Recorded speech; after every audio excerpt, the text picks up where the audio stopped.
Saluons ce matin au nom de Jésus-Christ. Nous sommes encore dans la joie d'être ensemble. Dieu nous a protégés et nous nous revoyons, que son nom soit loué. Nous pouvons nous lever pour lire la parole de Dieu. Nous sommes dans notre livre de Matthieu, chapitre 21. Et nous commençons au verset 5 jusqu'à 11. Dites à la fille de Sion, voici ton roi vient à toi, plein de douceur, et monté sur un âne, sur un ânon, le petit d'une ânesse.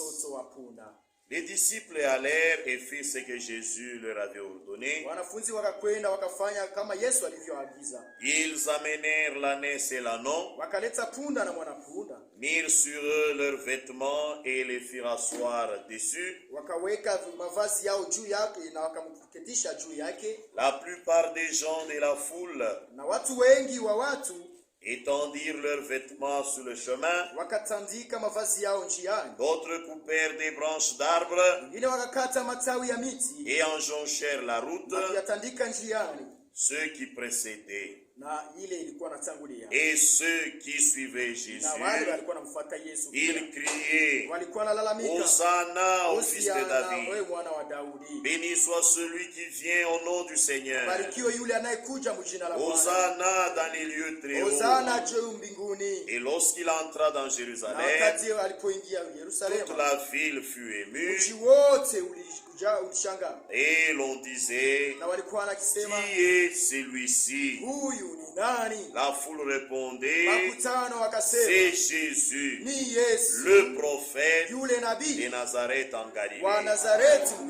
Amen. Seigneur notre Père Céleste, nous te remercions dans le nom de Jésus-Christ pour tout ce que tu as accompli à notre égard. Tu nous as protégés, tu nous as gardés, tu nous fais grâce de venir dans ces lieux pour écouter ta parole. Maintenant, Seigneur Jésus, bénis notre réunion de ce matin. Mets tes paroles dans ma bouche pour que ce peuple soit édifié. Et moi-même aussi, Seigneur.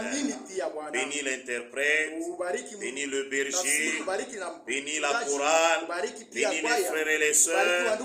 Mets-nous tous sous ta présence.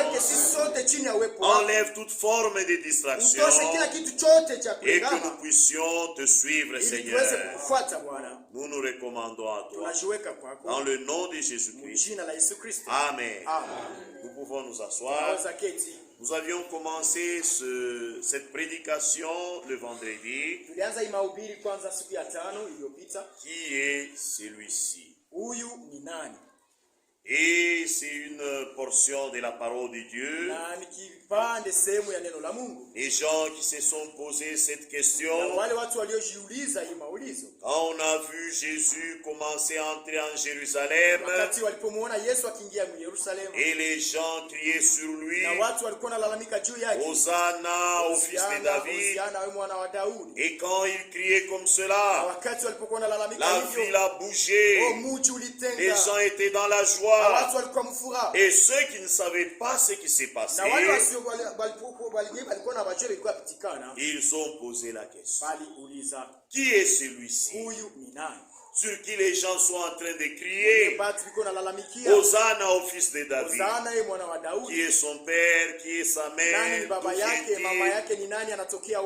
Et sur cette question-là, Nous avons commencé notre prédication et nous allons continuer la semaine prochaine. Mais comme nous avions vu le vendredi et hier, que Jésus, à cet instant-là, il s'accomplissait beaucoup de versets, beaucoup d'écritures, mais les gens n'étaient pas capables de voir cet accomplissement-là. Les gens n'étaient pas capables de voir ce que Dieu faisait en ce temps-là.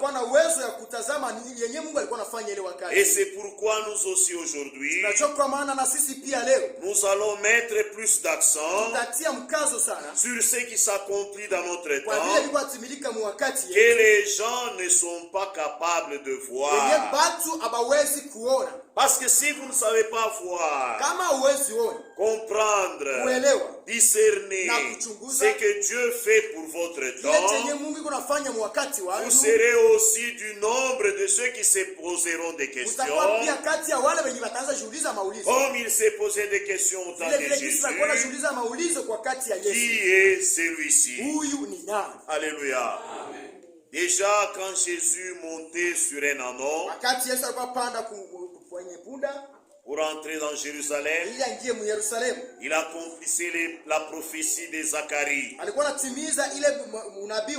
Et Zacharie le prophète avait déjà annoncé dans Zacharie chapitre 9, il a dit, dites à la fille de Sion, voici ton roi vient, plein de douceur, monté sur un anon. Alléluia. Et cette prophétie-là s'est accomplie sur le Seigneur Jésus. Si les gens avaient les yeux et le discernement pour voir ce que Dieu faisait, il devait découvrir que celui qui entrait dans Jérusalem, non seulement il était l'enfant de Marie ou le fils de Joseph, comme certains l'appelaient, mais il devait discerner que c'était leur roi qui entrait dans Jérusalem, comme les prophètes l'avaient déjà annoncé. Mais leurs yeux étaient empêchés de le reconnaître. Amen. Et aujourd'hui encore, Dieu fait beaucoup de choses et il n'y a que les yeux des élus qui savent voir et discerner ce que Dieu fait pour notre temps. Amen.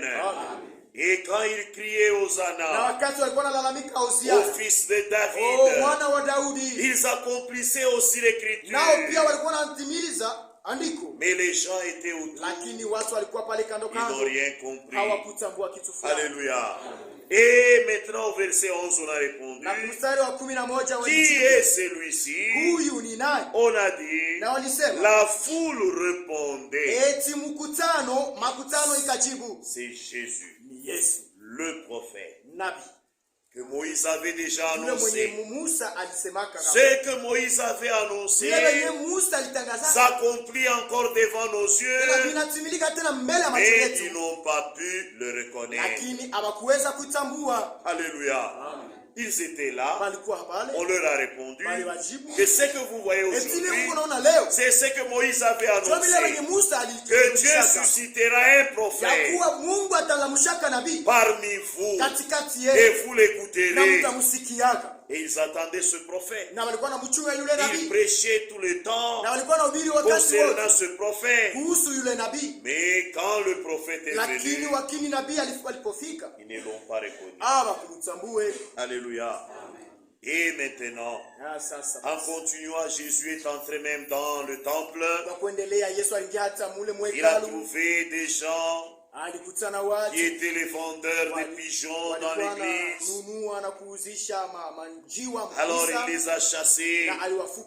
Il les a chassés. Et il a dit, il est écrit, ma maison. Ma maison.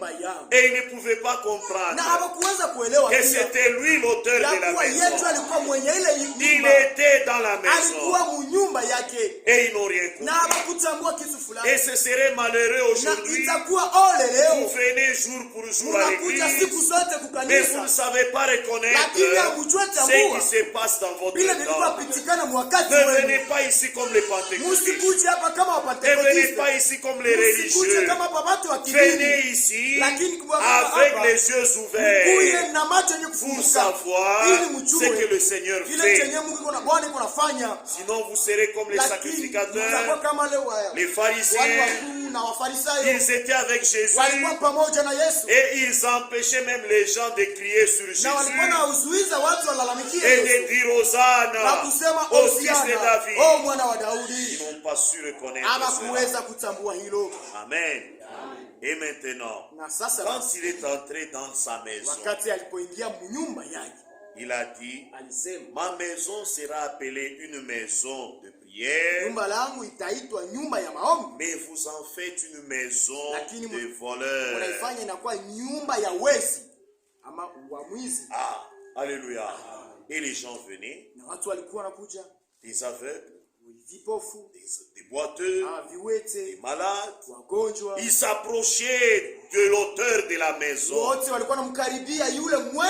Ils s'approchèrent du roi d'Israël. Ils s'approchèrent du prophète promis par Moïse. Ils s'approchèrent du fils de David. Et quand ils s'approchèrent, ils ont expérimenté ce que Esaïe avait déjà annoncé. Esaïe avait déjà annoncé dans le livre d'Esaïe chapitre 35 que votre Dieu, il viendra. Et quand il viendra sur la terre, voici ce qu'il fera. Alléluia. Esaïe chapitre 35. C'est pourquoi reconnaître ce que Dieu fait, c'est une chose très capitale. Alléluia. Esaïe 35, on commence au verset 4. On nous dit ceci: dites à ceux qui ont le cœur troublé, prenez courage, ne craignez point, voici votre Dieu. La vengeance viendra, la rétribution de Dieu, il viendra lui-même. Il n'enverra pas quelqu'un, il viendra lui-même et vous sauvera. Et quand il viendra, alors s'ouvriront les yeux des aveugles, s'ouvriront les oreilles des sourds, les boiteux sautera comme un cerf, et la langue du muet éclatera de joie. Et cette portion de l'écriture s'est accomplie devant eux. Et la Bible dit au verset 14, des aveugles et des boiteux s'approchèrent de lui. Lui qui, le Dieu qui les a visités, lui qui, le roi des rois, le roi d'Israël, le prophète promis par Moïse, ils se sont approchés de lui dans son temple et ils furent guéris. Alléluia. Et quand ils furent guéris, et ils étaient dans la joie de la guérison, mais certains qui étaient là, les incrédules, les prédicateurs incrédules, C'est pourquoi c'est très capital, mes chers frères. Ne commencez pas la prédication si vous n'êtes pas d'abord convertis. Alléluia. C'est pourquoi vendredi nous avons vu que Jésus, avant d'utiliser la norme, il a ordonné déliez-le et amenez-le-moi. Alléluia. Et si vous êtes encore liés, ne soyez pas au service de Dieu liés encore aux choses du monde. C'est mauvais et ce n'est pas correct.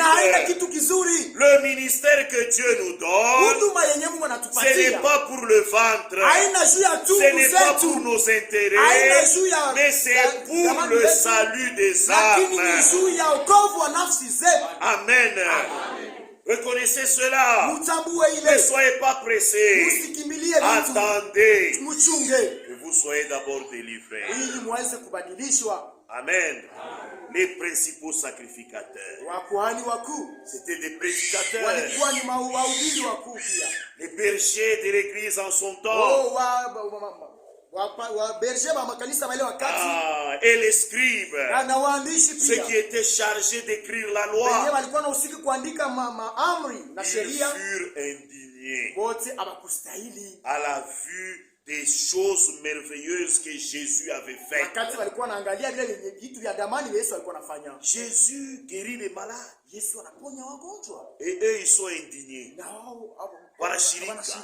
Ils sont fâchés, mécontents de ce que Jésus était en train de faire. Ils étaient des prédicateurs, ils étaient des conducteurs, mais ils n'ont pas su reconnaître ce qui s'est passé devant leurs yeux. Que ça n'arrive pas avec vous, mes chers frères. C'est pourquoi quand nous venons en ces lieux, nous ne venons pas comme les pentecôtistes. Non, non, non, on chante, et après les chants, on dort. Et puis après, quand on prêche, vous dormez. Non, non, non, non.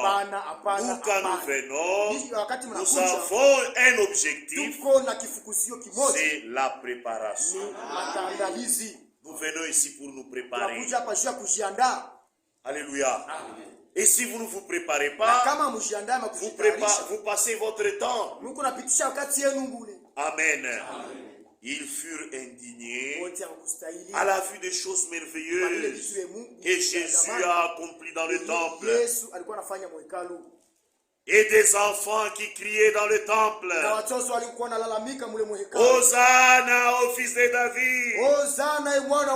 Hosanna au fils de David.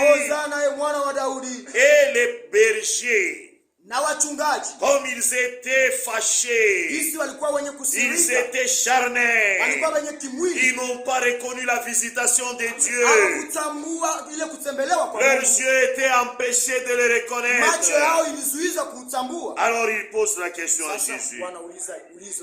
Entends-tu ce qu'ils disent? Oui. Jésus leur dit, n'avez-vous jamais lu ces paroles? Tu as tiré des louanges de la bouche des enfants. David avait déjà annoncé ces paroles.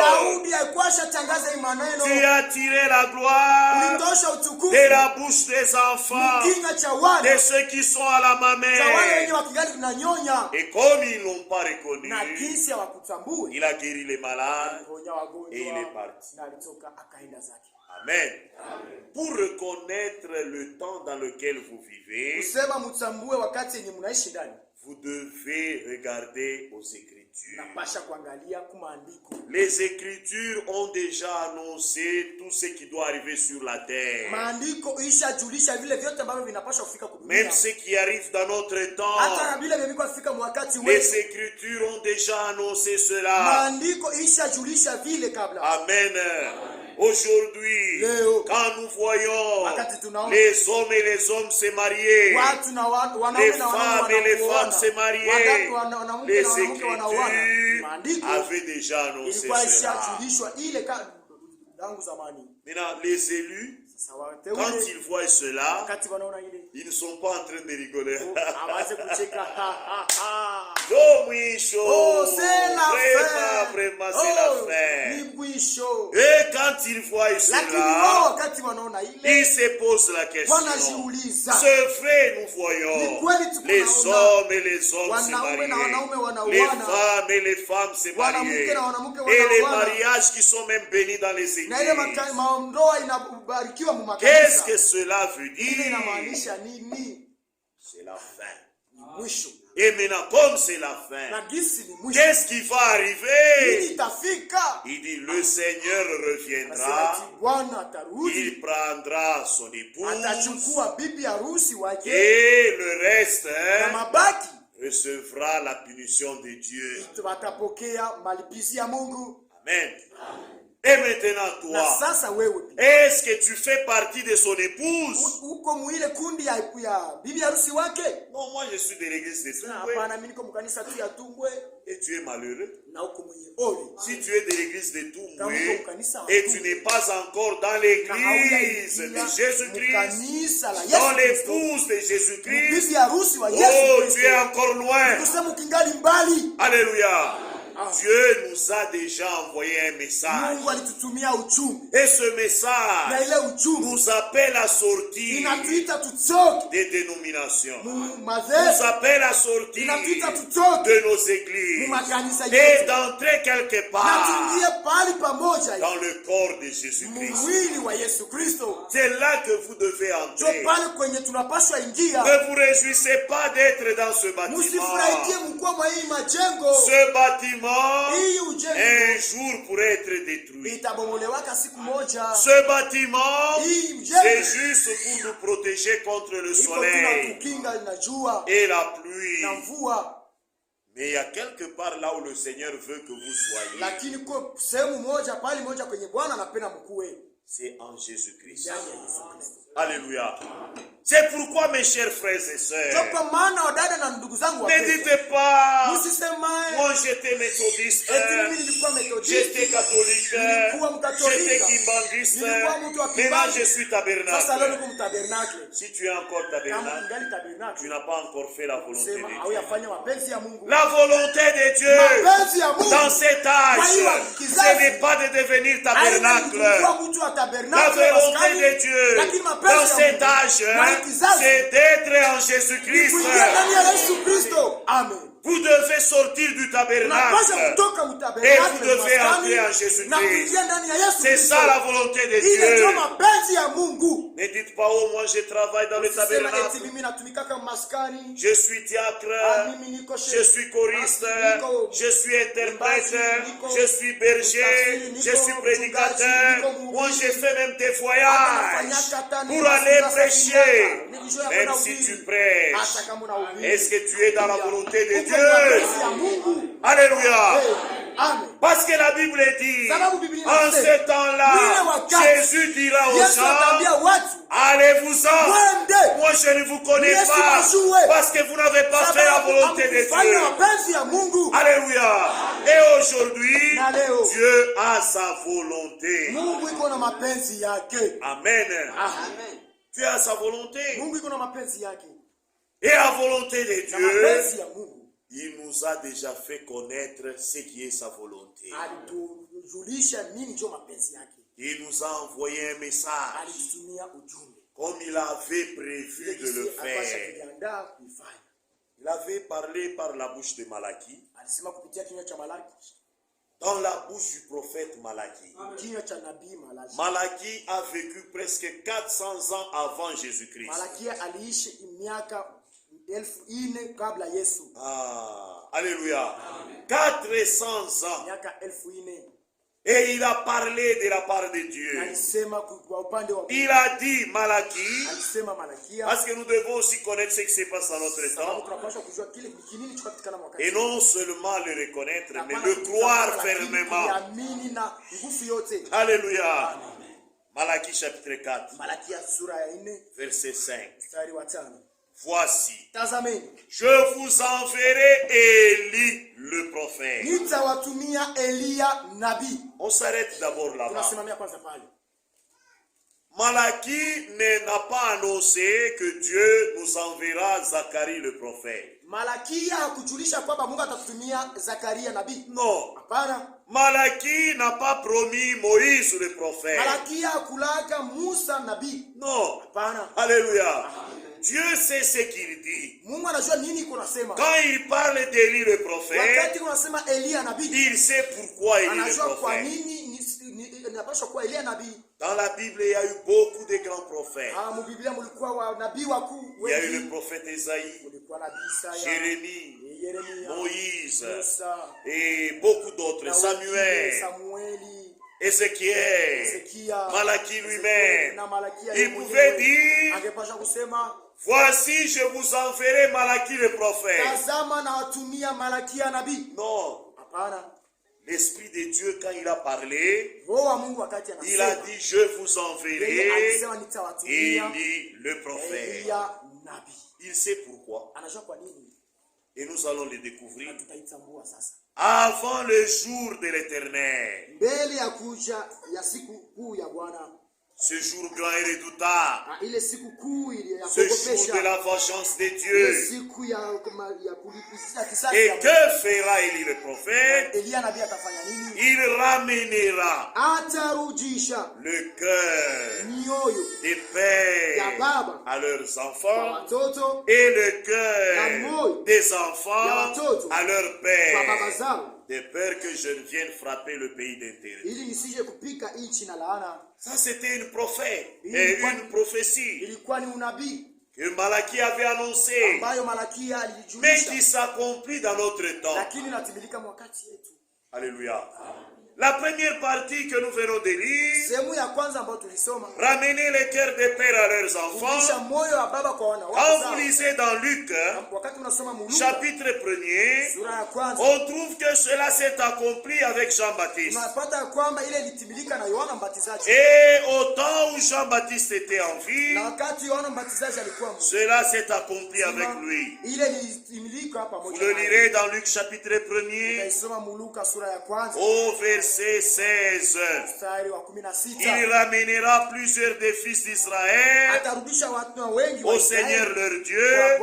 Et au verset 17, il marchera devant Dieu avec l'esprit et la puissance d'Élie pour ramener le cœur des pères vers les enfants et les rebelles à la sagesse.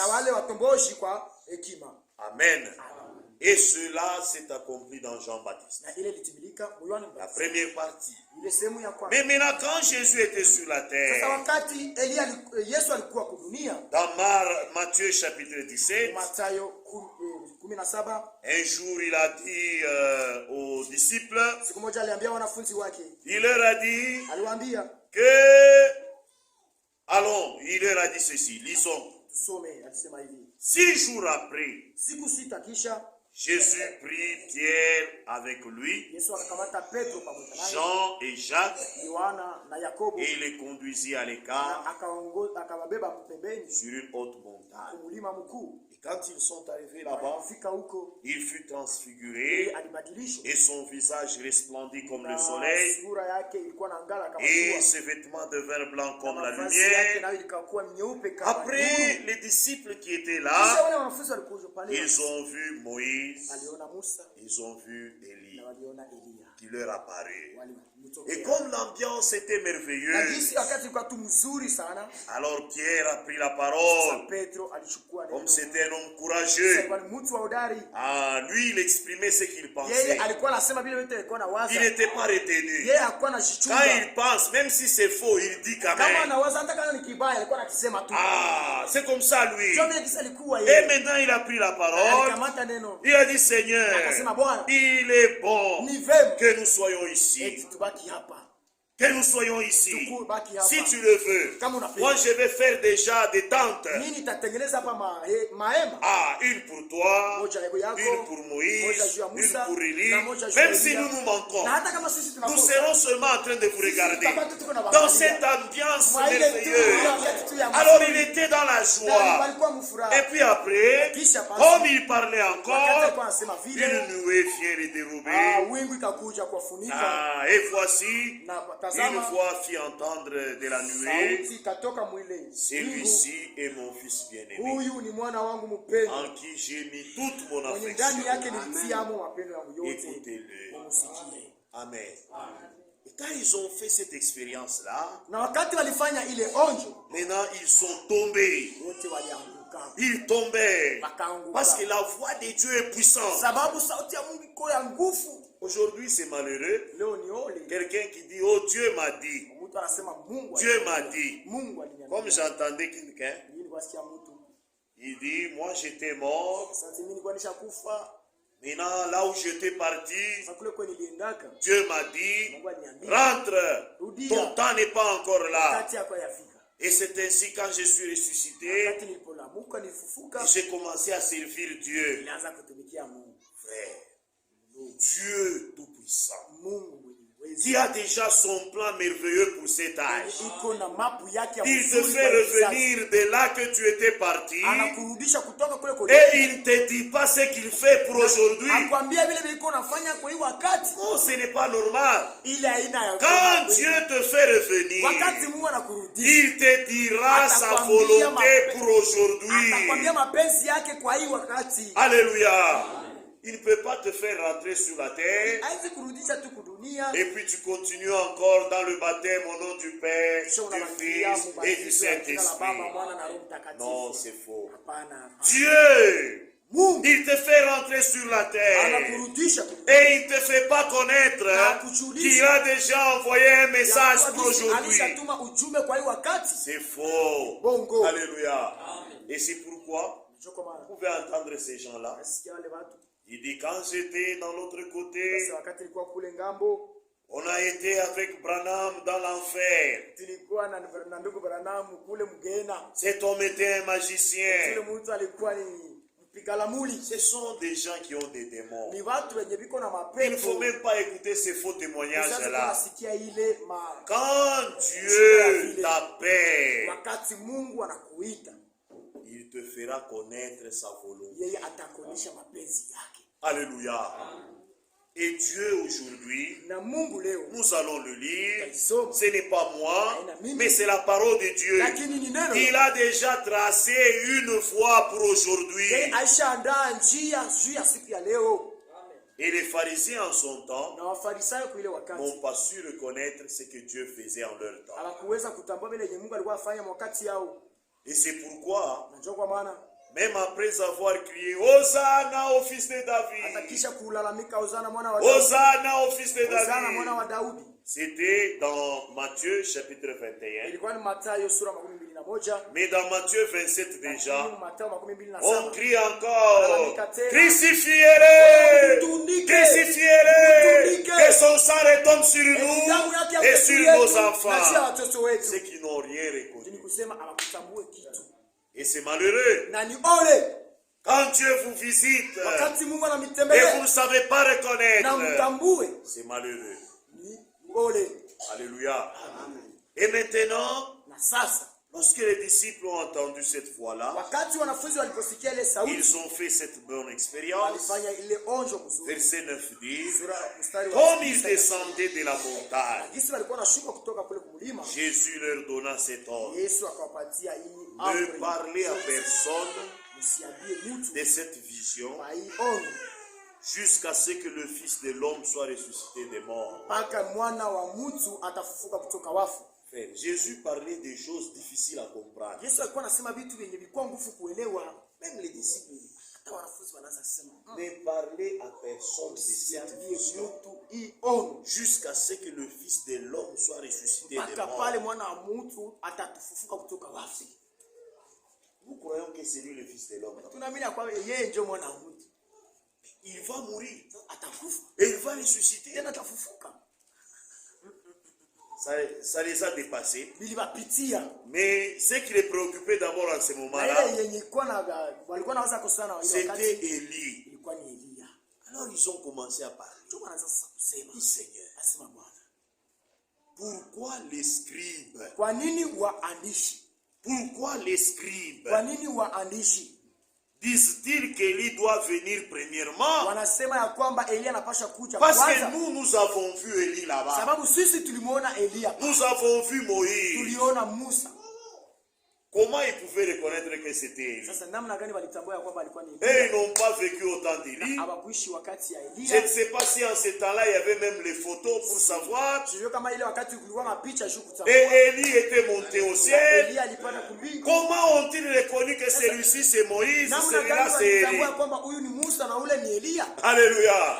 Et ils ont su reconnaître. Wao waliweza kutambua. Et ils ont dit, Na walisema, pourquoi les scribes nous prêchent qu'Élie doit venir? kwa nini waandishi wanatufundisha kwamba Elia anapaswa Et kuja? nous avons vu Élie. Na sisi tuliona Elia. Amen.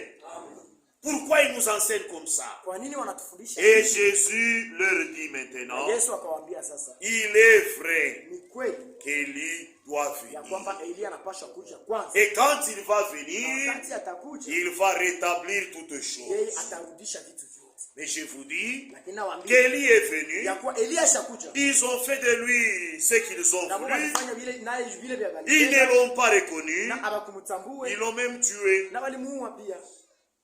Alléluia. Maintenant, où est cet Élie-là? Sasa ule Elia iko wapi? Élie que nous avons vu. Ule Elia mwenye sisi tuliona. On ne l'a pas fait mourir. Sisi hatukumuue. Il a disparu. Alipotea. Maintenant, de quel Élie il est question? Ni Elia wapi Mungu anasemea? Et Jésus a parlé Na encore. Yesu akasema tena. Ils ont compris qu'il était question de Jean-Baptiste. Wakati Yesu alisema walielewa ya kwamba alikuwa anasema juu ya Yohana Mbatizaji. Amen. Et Jésus leur a dit, Na Yesu aliwaambia, ce n'est pas seulement Jean-Baptiste, haina Yohana Mbatizaji tu, mais Élie viendra. lakini Elia atakuja tena. Jean-Baptiste, on l'a tué. Yohana Mbatizaji Mais je vous dis qu'Élie lakini viendra. nawaambia kwamba Elia Et il rétablira toutes choses. atarejesha vitu vyote. Amen. C'est pourquoi, mes chers frères, Kwa maana wenzangu, qui était témoin quand Jésus parlait comme ça? ndio alikuwa mshuhuda wakati Yesu alikuwa anasema vile. La Bible dit Pierre, Inasema Petro, la Bible dit Jacques, inasema Yakobo, la Bible dit Jean. na inasema tena juu ya Yohana. C'était les trois témoins de cette expérience. Walikuwa ni washuhuda watatu ya ile onjo. Et Pierre, Na Petro, dans sa foi, muimani yake, il croyait alikuwa encore anaamini ya que kwamba même s'ils ont tué Élie, Jean, hata kama walimuua Yohana mais Elia, il y aura un autre Élie qui lakini viendra kutakuja tena Elia et mwingine il atakuja, rétablira toutes na choses. atarejesha vitu Et vyote. cet Élie-là, Ule Elia Pierre a prêché Petro alihubiri dans Actes des Apôtres. kwa matendo ya mitume, Parce qu'il était, il était lui-même avec Jésus. na alikuwa yeye mwenyewe na Yesu. Il a posé toutes les questions nécessaires à Jésus. Aliuliza maulizo yote ya maana kwa Et Yesu. Jésus lui a expliqué sans Na cacher. Yesu alimfasiria bila kuficha. Alléluia. Actes chapitre 3.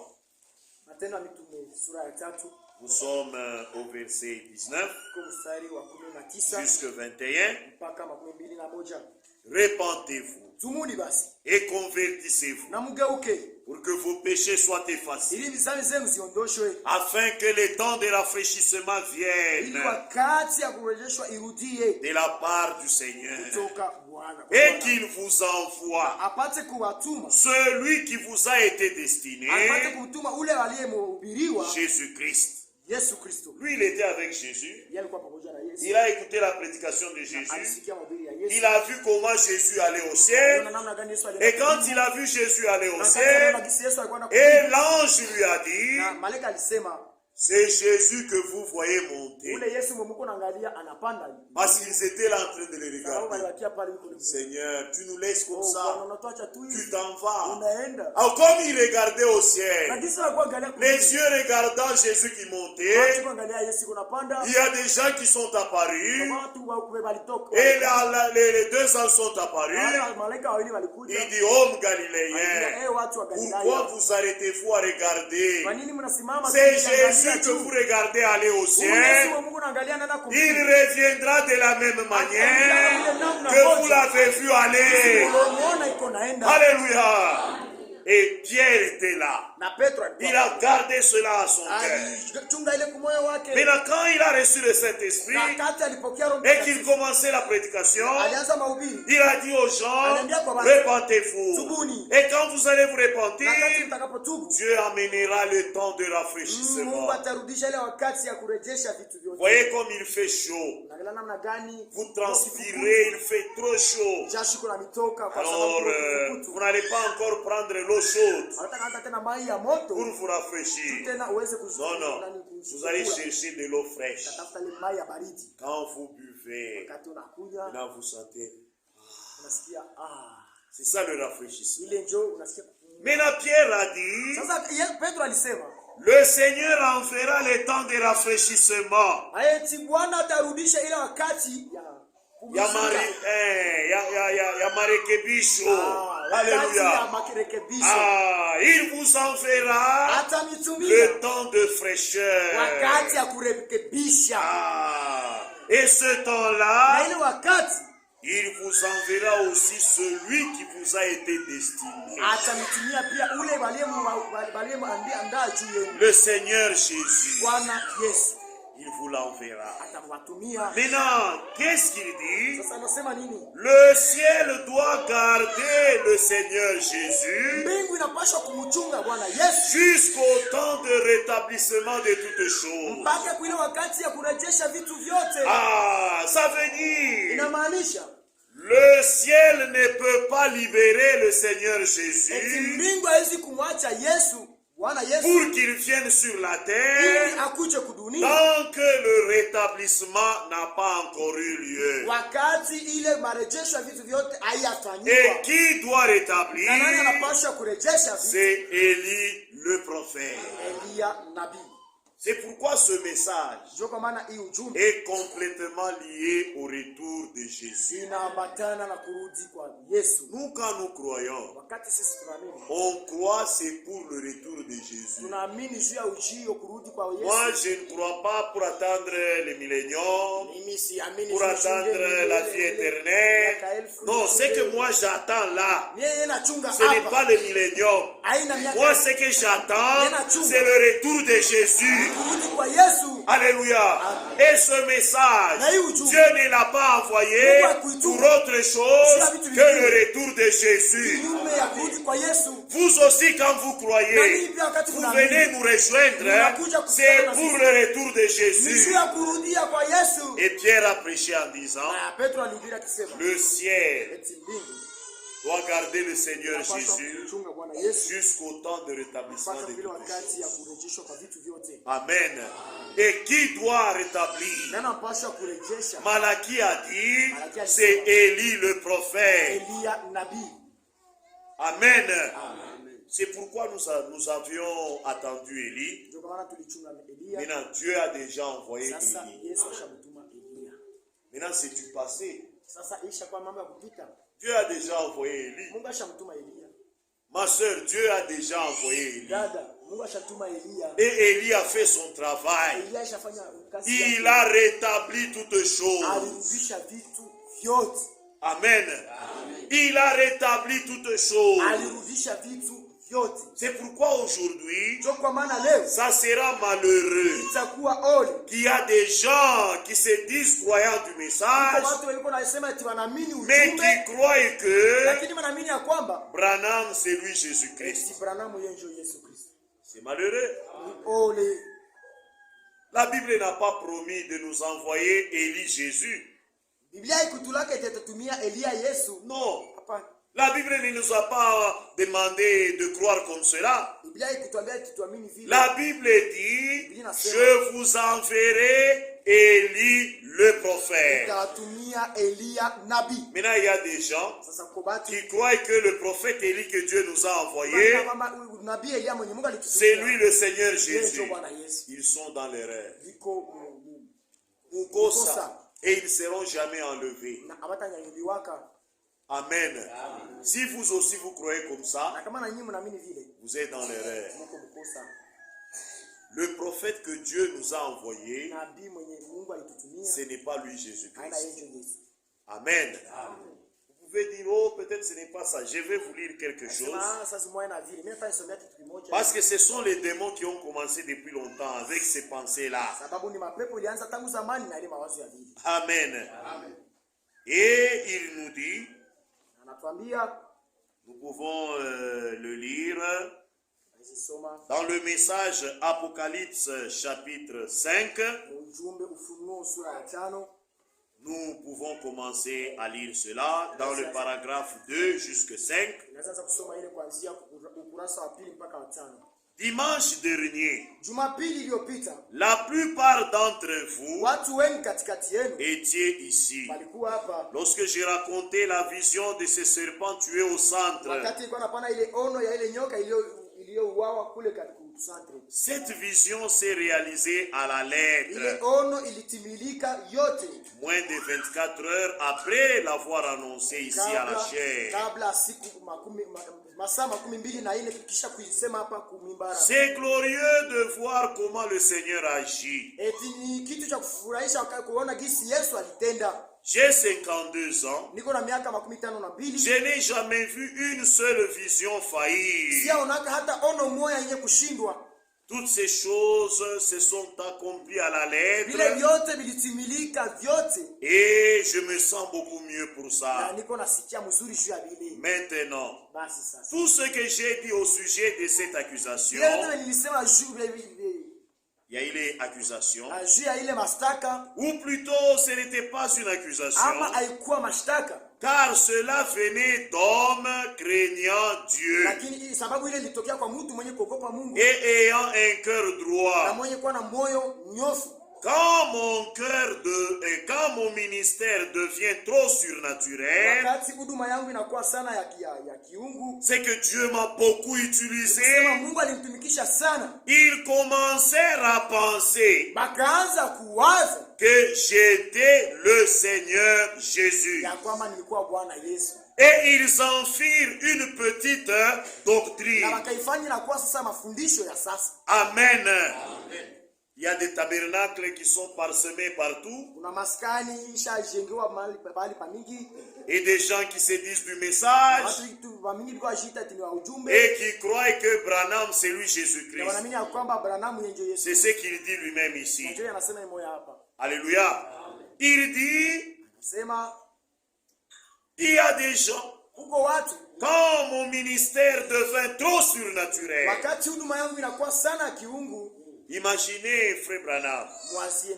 Dieu l'a beaucoup utilisé. Il pouvait se tenir comme ça. Il dit même les pensées qu'il y a dans le cœur des gens.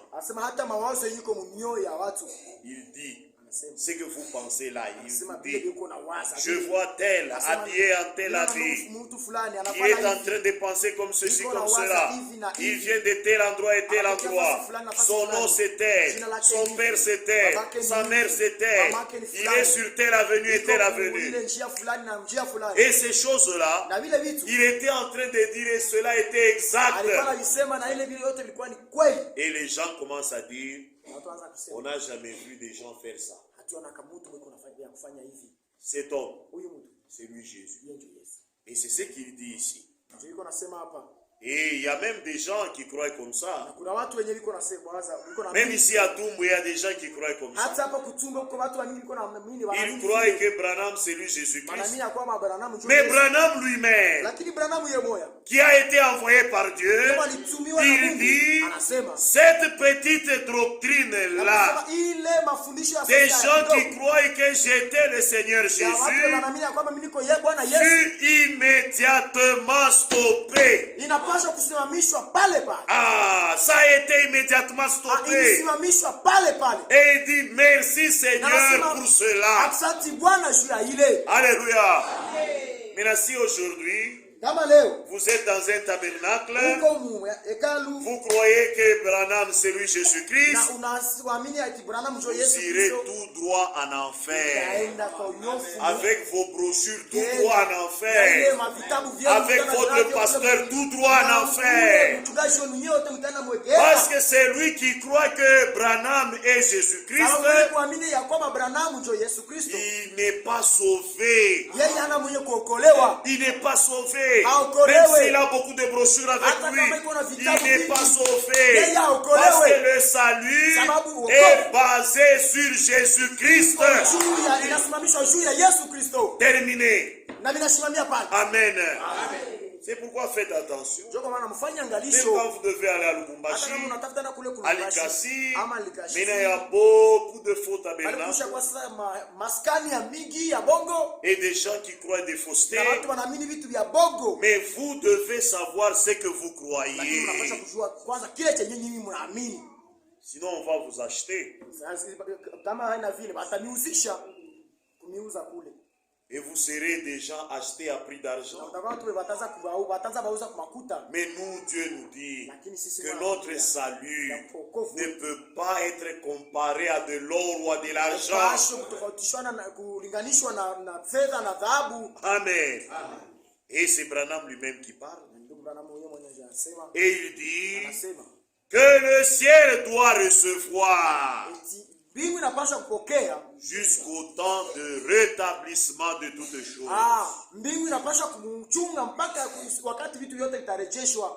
Amen. Ça veut dire Jésus ne peut pas venir sur la terre tant que le rétablissement de toutes choses n'a pas encore eu lieu. Et quand vous lisez dans la parole, Paul aussi a parlé. Il a dit, moi j'ai posé le fondement, mais après moi, il viendra des gens qui vont tout s'endroumer, tout déranger, tout détruire. Faites attention, parce que ce serait des lourds ravisseurs, ce serait des destructeurs. Ils vont venir et ils vont tout abîmer. Mais Pierre a dit, et ils abîmeront. Mais le Seigneur rétablira toutes choses avant le retour de Jésus. Amen. Maintenant, quand nous voyons le rétablissement, nous ne devons pas être bandits. Non, nous devons être sérieux et savoir que quand nous voyons l'accomplissement des Écritures devant nos yeux, quelle heure sommes-nous? Amen. Ça veut dire aujourd'hui, comme le rétablissement a déjà eu lieu, le Seigneur Jésus peut venir n'importe quand. Il n'y a rien qui puisse l'empêcher. Parce que ce qui pouvait l'empêcher a déjà eu lieu. Le rétablissement. Amen. La parole est déjà rétablie. C'est pourquoi quand nous prêchons comme les apôtres. Nous prêchons comme Paul, comme Pierre, comme Jacques, comme Jean. Pourquoi? Parce que le Seigneur nous a rétablis. Amen. Maintenant Jésus peut venir. Maintenant imaginez Jésus doit venir. Toi qui es marié, tu ne t'entends pas avec ta femme. Vous ne vous parlez pas avec votre femme. Et vous attendez Jésus. Et vous dites aussi, nous avons reçu le message. Nous avons reçu le message. Toi, tu as reçu le message. Tu as reçu le message. Mais tu ne t'entends pas avec les gens. Tu as des gens avec qui tu ne te parles pas. Et tu dis, tu as reçu le message. Tu ne l'as pas encore reçu. Tu es comme les souverains sacrificateurs qui étaient mécontents quand Jésus accomplissait les Écritures. Amen. Si nous croyons que Jésus doit venir et que l'Écriture de rétablissement a déjà eu lieu, nous devons être sérieux même dans nos maisons.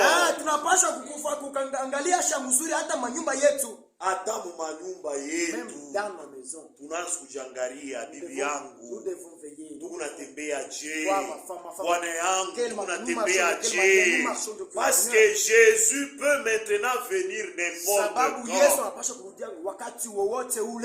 Amen. Le message est là. L'Écriture avait dit que cette bonne nouvelle du royaume sera annoncée partout jusqu'aux extrémités de la terre.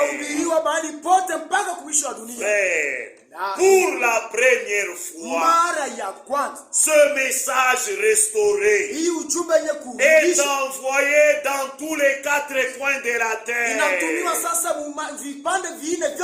Partout sur la terre, même dans les pays des musulmans, là où le christianisme n'était pas parti, ce message, Dieu l'a même envoyé là-bas.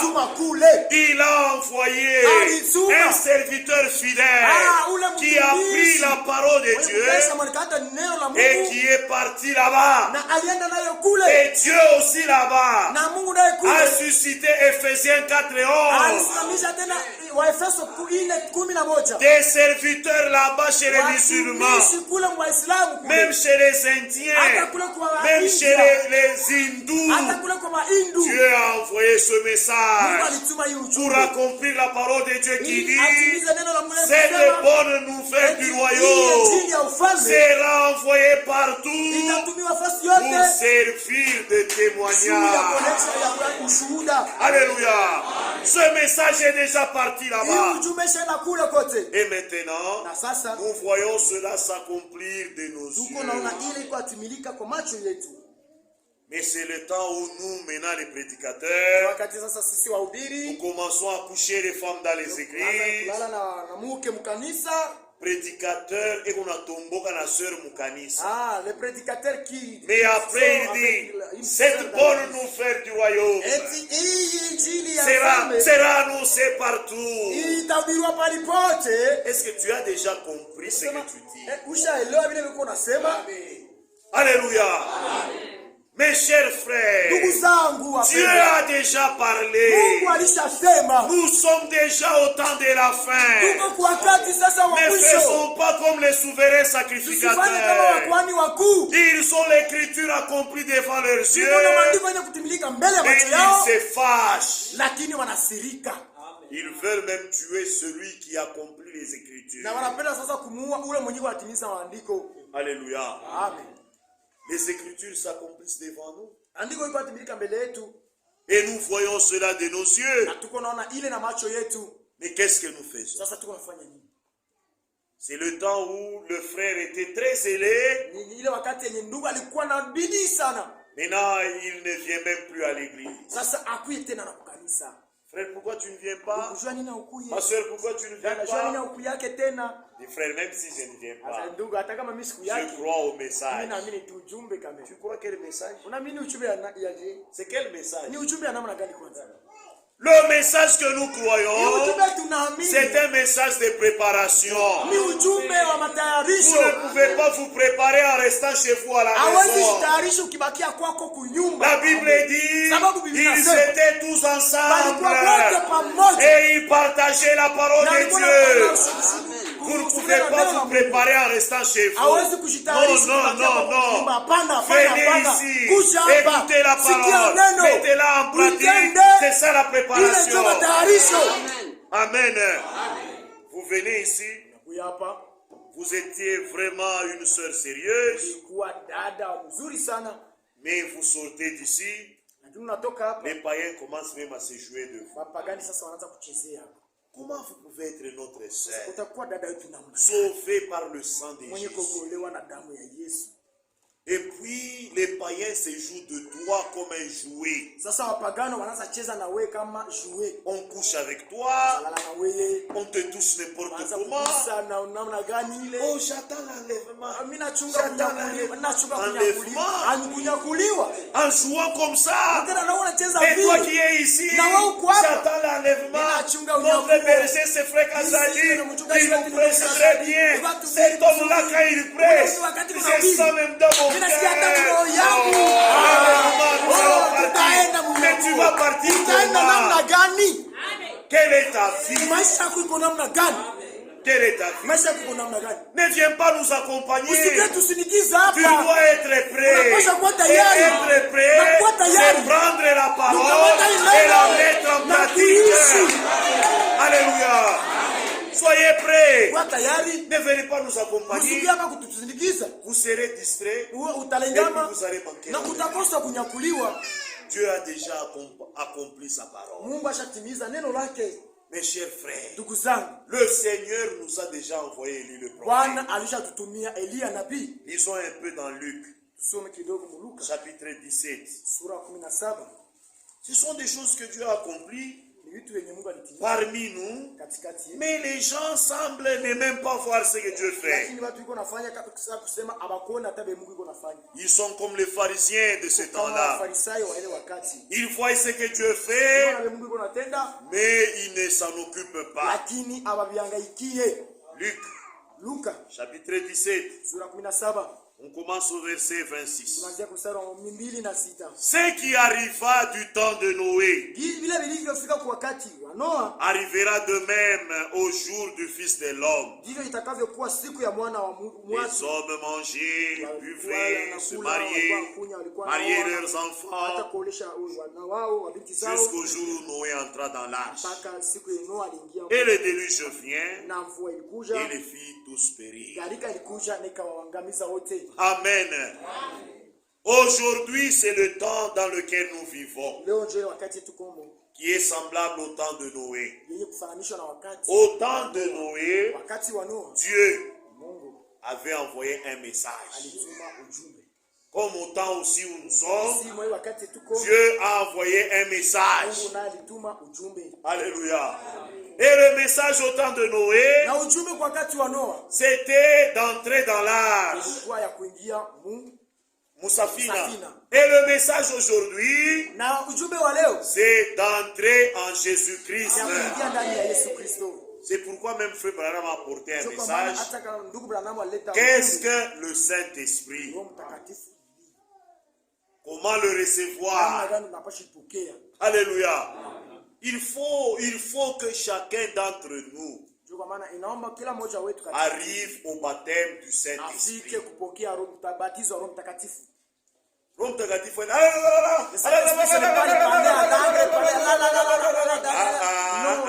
Non, ce n'est pas ça.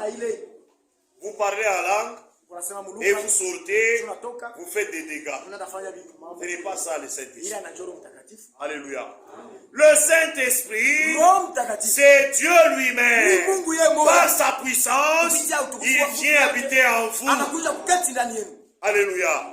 La puissance de Dieu, comme il a dit lui-même, la puissance de Dieu surviendra sur vous. Alléluia. Et quand ça vient, ça vous différencie de tous les autres. Amen. Vous ne pouvez pas être là rempli du Saint-Esprit. Vous êtes encore dans le maquillage. Non. Ce genre de choses, ce n'est pas pour ceux qui ont le Saint-Esprit. Vous ne pouvez pas être dans le Saint-Esprit, frère, rebelle à votre part.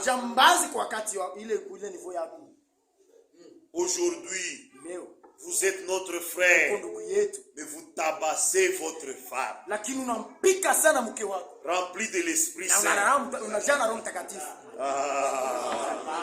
C'est grave. Un frère rempli de l'Esprit de Dieu et qui tabasse sa femme, qui injurie sa femme. Bibi yako unamkanyanga na kukanyanga sababu ta femme tu la piétines comme si c'était baba yake fulani unanyua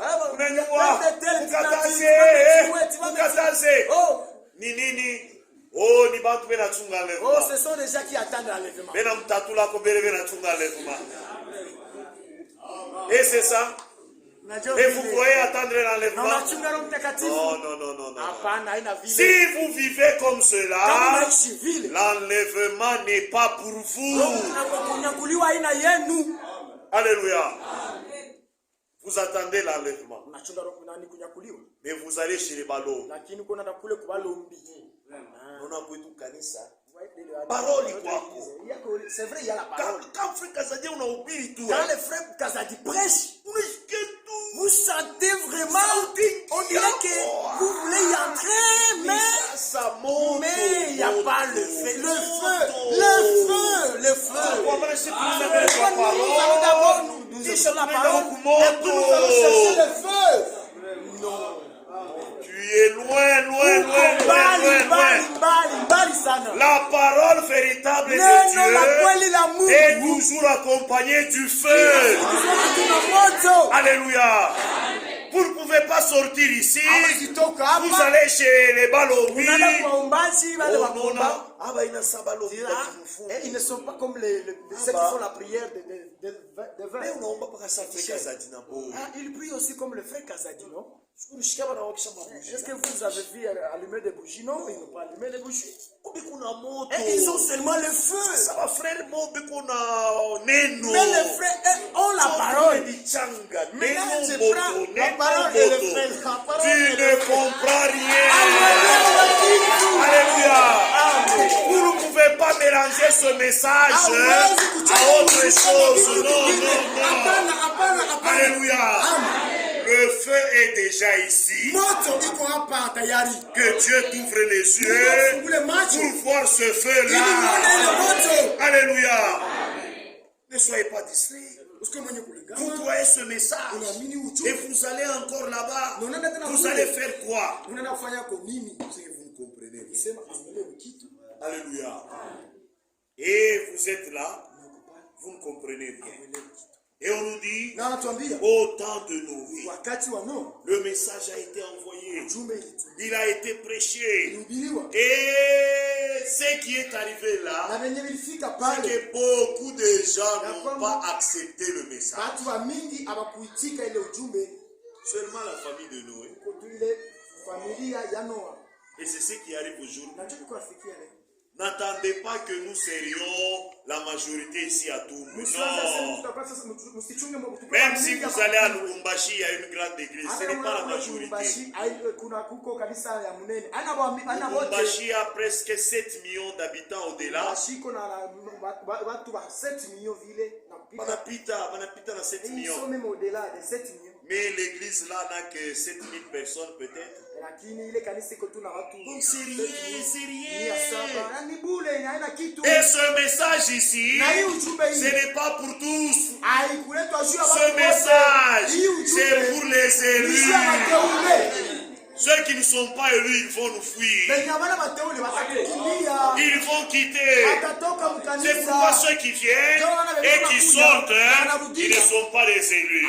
Les élus, quand ils viennent, ils entendent. Ils disent ce langage.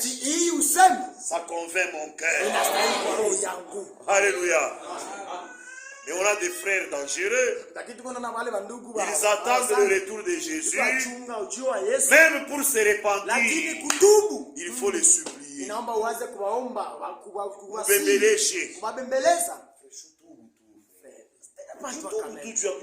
Pas toi pour finir seulement l'affaire. Non. Il y a quelque chose qui ne va pas.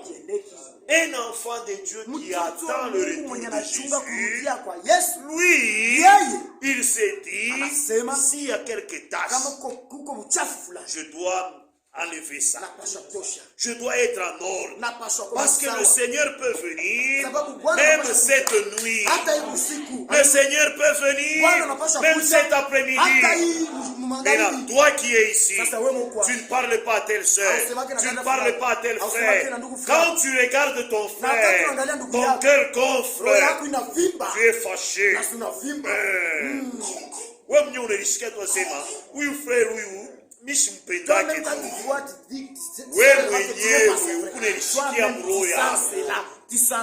si le pasteur n'en parle pas, même si on n'en parle pas du haut de la chair, mais toi-même, tu sais dans ton cœur que tu n'es pas,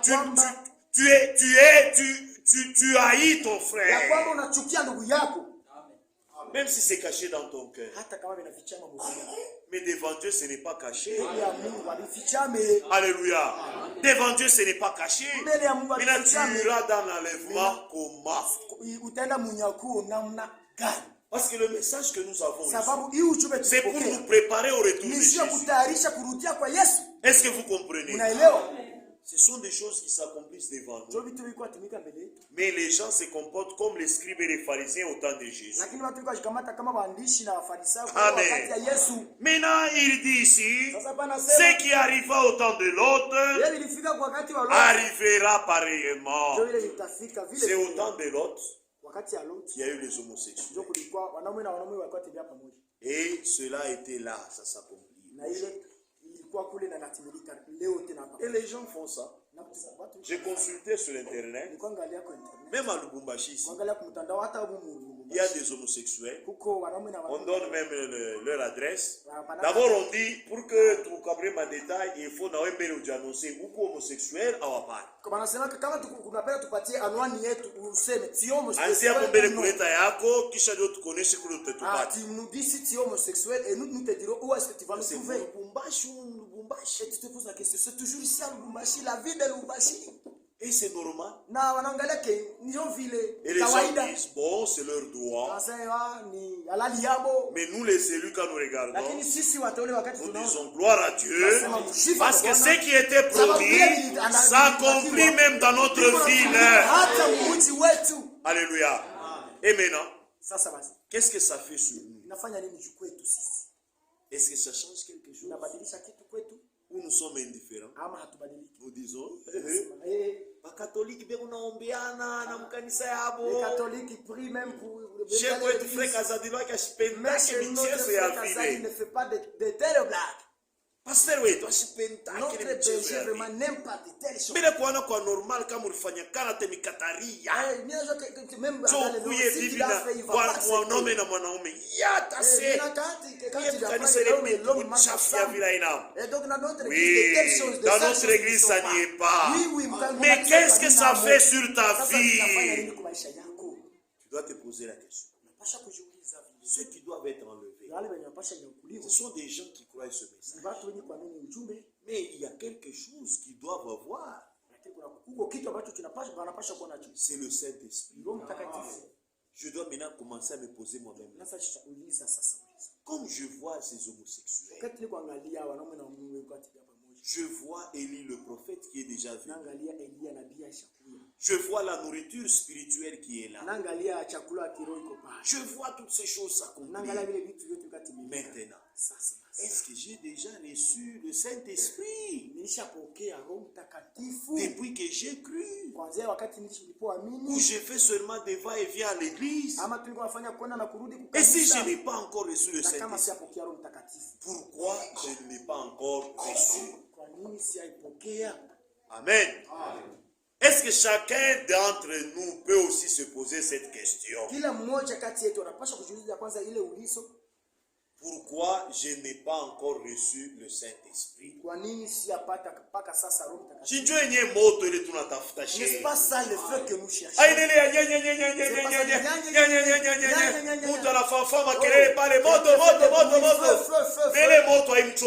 feu n'a jamais brillé même un jour.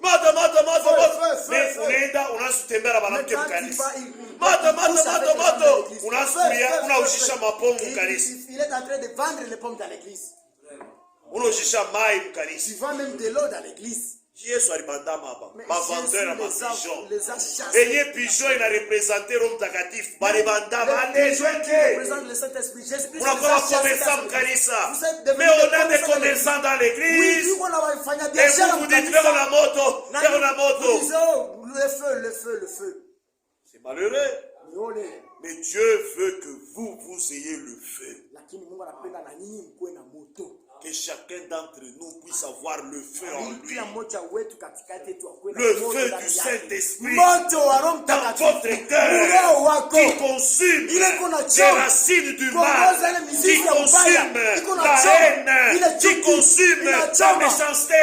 C'est ce que Dieu veut. La parole est là. Maintenant Dieu veut te donner le feu dans ton cœur. Maintenant il te pose la question.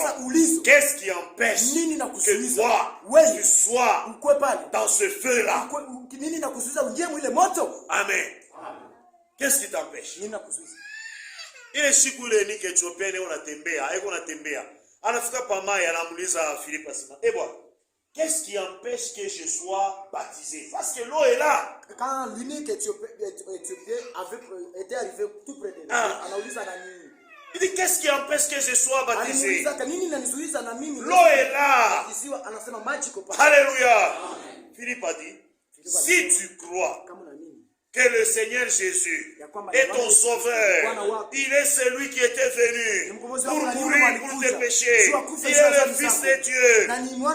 Il lui a parlé, il dit, c'est ce que je crois. Immédiatement on l'a baptisé. Alléluia. Maintenant on te posera aussi la question, qu'est-ce qui empêche qu'aujourd'hui, après avoir reçu la parole de Dieu, qu'est-ce qui empêche que toi tu reçoives le Saint-Esprit? Amen. C'est quoi? C'est la haine? C'est la méchanceté? C'est l'amour des femmes? C'est l'adultère? C'est l'ivrognerie? C'est la cigarette? C'est quoi? Alléluia. Parce que le feu c'est pour toi. Dieu a préparé ce feu-là. Que ça soit pour toi. Pas pour ces pentecôtistes là où les gens vont. Dieu a préparé pour toi. Quand ça entre en toi, ça brûle aussi là-bas. Oui, imaginez moto kuna choma mais uno alofocalize. Moto kuna choma ni moto ni choma tu na kunyumba. Moto ni choma tu kunyumba. Ni sapu ya tu ile choma la kunyumba. Non! Quand le feu descend, il va brûler en toi. Il te donnera le courage de venir à l'église. Alléluia. Quand le feu descend, il brûlera la haine. Et tu aimeras ton prochain. Tu aimeras ta femme, tu aimeras ton mari, tu aimeras tes frères, tu aimeras tes soeurs. Alléluia. Maintenant, où est ce feu-là? Il est là, il cherche à brûler en toi. Amen. Les disciples, quand ils étaient là, ils avaient seulement la parole, mais ils attendaient aussi le feu. Ils étaient là. Ils attendaient le feu. Et Jésus leur a dit, ne vous déplacez pas. Si vous vous déplacez, vous allez manquer. Restez seulement à Jérusalem. Restez là-bas. Ils attendent. Un jour, il y a rien. 2 jours, il y a rien. 3 jours. Il dit, même s'il y a une semaine passée, il n'y a pas de problème. Attendons seulement. Et ils attendaient. Alléluia. Et un jour, ils ont entendu. Comme un vent qui est venu. Et le feu est là maintenant sur eux. Et chacun a reçu sa portion. Alléluia. Restez dans la parole. Si vous restez dans la parole, le feu descendra.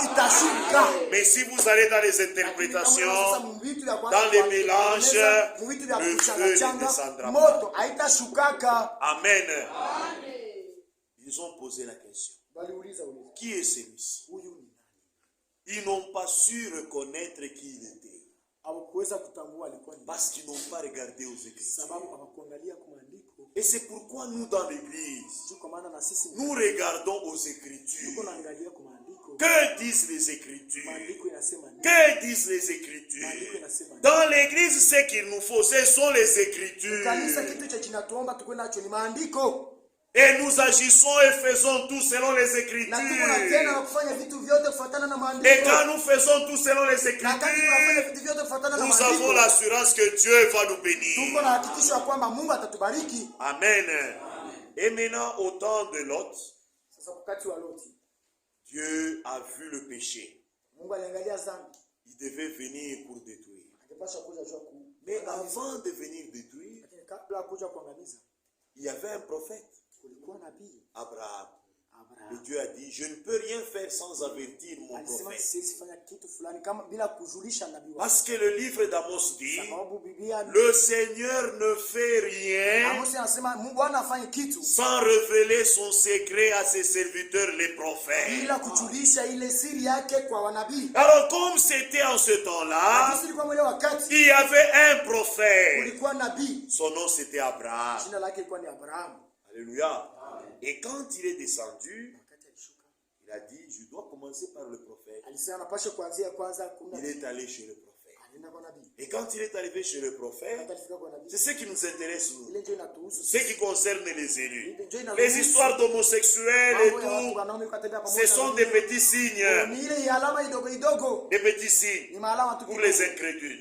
Mais pour nous les élus, il y a eu un prophète. Donc aujourd'hui aussi, il doit y avoir un prophète à qui Dieu vient révéler son secret pour ce temps. Amen. Et Dieu aussi a eu un prophète. Lui, il était Abraham. Mais Dieu, dans cet âge, il a eu un prophète. C'est Branham. Alléluia. Le prophète, ce n'est pas Mato, hein? Oh, le prophète, ce n'est pas Kazadi. Le prophète, c'est Branham. Et en ce temps-là, le prophète était Abraham. C'était la volonté de Dieu. Et Dieu est allé vers le prophète. Il lui dit, quand il était là-bas, il a parlé, et puis après, il a dit, où est ta femme, Sarah? Il dit, ma femme Sarah, elle est là, elle travaille, ceci, cela. Il dit, l'année prochaine, Sarah, ta femme, aura un bébé. Ah, Sarah là où elle était, dans la cuisine peut-être, en train de travailler. Elle dit, ma, qu'est-ce qu'il a pris à l'âge où je suis, trop vieille comme ça, dire que j'aurai un bébé l'année prochaine. Elle a rigolé. En elle-même, elle n'avait pas sorti la voix. Amen. Mais maintenant, même Abraham n'avait rien entendu. Mais cet homme qui était avec Abraham, il dit à Abraham, Abraham, je viens de te dire que vous aurez un bébé l'année prochaine. Mais Sarah, ta femme, pourquoi a-t-elle ri? Abraham s'est posé la question. Je comprendrais. C'est comment a-t-il compris? Moi, je n'ai rien compris. Alléluia. Et qu'est-ce qui s'est passé à ce moment-là? C'était le signe de discernement. Et Dieu a promis qu'aujourd'hui, le même signe s'accomplira. Alléluia. C'est pourquoi cet homme que Dieu nous a envoyé, ce prophète, Dieu lui a donné cette capacité-là de discerner même les pensées qu'il y a dans les cœurs. Même ce que vous pensez, Dieu vient révéler cela. Amen. Et il a exercé ce don pendant longtemps. Maintenant, beaucoup de gens doutaient. Parce que les pharisiens ne manquent pas même aujourd'hui. Quand Dieu lui accomplit les Écritures, même aujourd'hui, il y a encore des pharisiens ici. Mais on les appelle chrétiens de Toumboué, mais ils sont des pharisiens. Oui, il y a aussi des vrais croyants. On les appelle aussi chrétiens de Toumboué, mais ce sont des vrais croyants. Ces trois groupes-là s'accomplissent toujours. Alléluia. Et maintenant, un jour, il y a des gens qui disent, est-ce que cet homme Branham, ce qu'il donne comme discernement, est-ce que c'est vrai? Comment un homme peut-il connaître ce que l'homme, son être semblable pense? Comment? Non. Maintenant, nous allons essayer de le mettre à genoux. Maintenant, toi et moi, nous allons nous convenir. Alors, toi tu vas dire que tu as la tuberculose. Moi je vais dire que j'ai autre maladie. Maintenant, quand on va arriver là-bas, on demande aussi les cartes de prière. On demande toutes choses. Et on va voir. Toi et moi, nous savons qu'on n'est pas malade. Et on saura là-bas comment il ment les gens. Alléluia. C'est pourquoi, chers frères, quand Dieu ne vous a pas appelé à prêcher, n'y allez pas. Parce que vous allez rencontrer les démons. Oui, Mungu ashukuite. Dieu ne t'a pas appelé. Tout shetani anangarase akabona kazoberea sana. Parce que Satan dit, bon, cet homme-ci vraiment s'habitue beaucoup. Je dois. Sœur Mwamuzuri anakuya. Une très belle sœur, viens. Frère wangu. Unamwangalia umi na roho inapiga bitu. C'est une mamou gani. Qu'est-ce que c'est? Je viens toujours comme ça. Dieu m'a montré. C'est pas mon mari.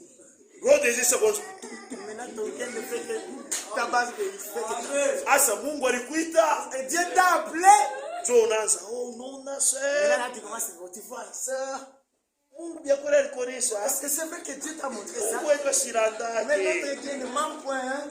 Dieu a nini? Oui, Bible yote mzima. Dans toute cette Bible ici, hakuna hata apôtre moi Mungu alituma. Aucun apôtre anaenda kulala na mwanamke bala anaenda kulia. Il est allé coucher avec les femmes, il est en train de. Alléluia. Il n'y en a pas. Même Paul qui n'était pas marié, il y avait Baévodie, Cédis et tous ces gens-là. On n'a pas vu Paul. Il n'y en a pas eu. La Bible est à ça. La vieille Bible est toujours là. Le même Dieu est là. S'il t'a appelé, lui-même te soutiendra. Si Dieu ne t'a pas appelé, ne fais pas la comédie. Alléluia. Et Frère Branham était là. Il est là. Les gens viennent.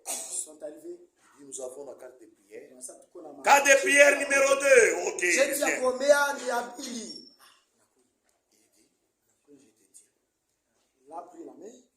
Tu n'es pas malade?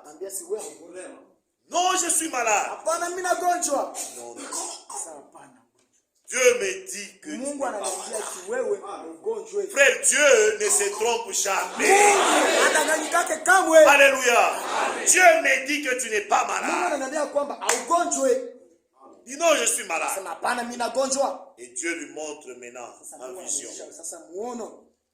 Il dit, toi ton nom c'est tel. Vous étiez dans l'avenue telle, numéro tel, sur une table de telle forme, avec des rideaux, et le soleil était dans cette position. Vous aviez dit ça, vous aviez dit ça, vous viendrez ici pour me piéger. Et toi tu avais dit que tu auras la tuberculose. Mais là, comme tu voulais la tuberculose est sur toi. Alléluia. Et c'est ce que Dieu a fait dans notre temps. Pour accomplir quoi? Ce qui était au temps de l'autre s'accomplira dans notre temps. Dieu a parlé. Il a discerné les pensées de Sarah. Il a aussi discerné les pensées des gens dans cet âge. Alléluia. Et comme il faisait comme cela, c'est ce que nous avons lu ici. Frère Branham dit, quand mon ministère a pris une dimension surnaturelle élevée, et les gens voulaient dire que j'étais Jésus. Mais cette fausse doctrine-là a été démantelée, détruite. C'est pourquoi si vous croyez que Branham est Jésus, vous êtes dans une fausse doctrine. Alléluia. Et Dieu a fait ce discernement. Dieu a fait cela pour que nous ayons aujourd'hui la preuve que ce message c'est réellement ce qui était promis. Maintenant, comme au moment de l'accomplissement de la parole, quand Jésus était sur la terre, il y avait les incrédules comme les pharisiens. Il y avait des incrédules perdus, comme les scribes, les souverains sacrificateurs qui refusaient. Aujourd'hui, il y en aura encore. Il y a beaucoup de pentecôtistes qui refusent. Vous pouvez entendre même une bande qui circule, quelqu'un qui ment les autres, que quand il était en enfer, il était avec Branham. Voyez comment les gens sont. Comment quelqu'un comme celui-ci, il va aller en enfer. Et vous l'avez trouvé où? Et les gens sont là. Nabanaweka pansoko beko nashikia pale njo tuliendaka muenfer. We enfer ulienda mushuka muenfer mwenye mukuche ulilungua meno ulilungua nywele mule muenfer. Voyez, et les gens sont là, ils suivent. Muenfer ni mwakuchezea. L'enfer, est-ce qu'on joue avec l'enfer? L'enfer, que tu entres en enfer et tu rentres encore en enfer. C'est faux. Et les gens sont là. Eh, voilà, il y a un témoignage. Même votre Branham.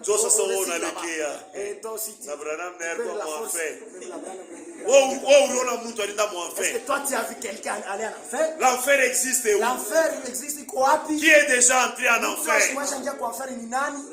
Alléluia. Il y a des gens qui trompent.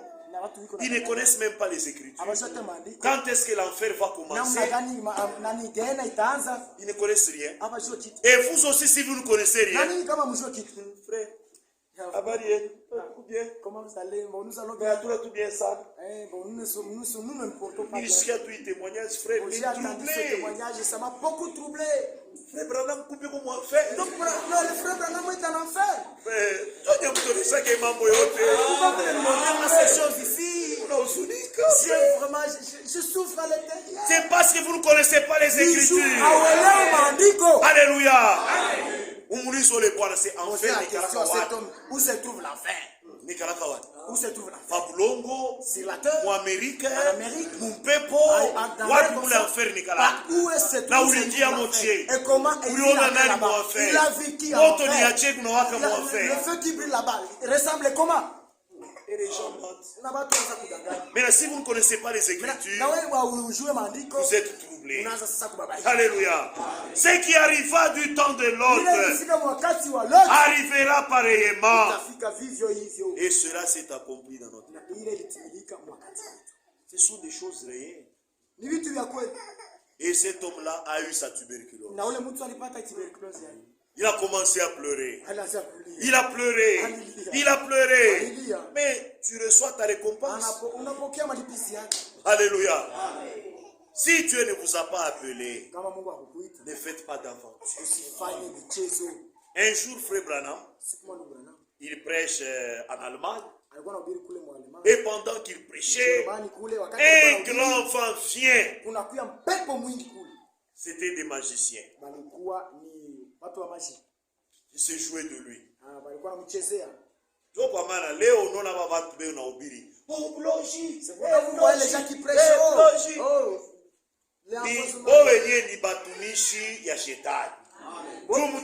Ce sont des serviteurs du diable. Parce que les serviteurs de Dieu ne disent que ce que Dieu lui a. Et quand tu es dans le Satan aussi doit t'éprouver. On doit te tenter, on doit t'éprouver, on doit essayer de te bouger. Et toi tu commences à qui a prêché que le diable n'existe pas? Tu ne connais pas ce que tu t'as de faire. Oh, Satan, ce n'est pas frère. Oh, les sorciers sont là.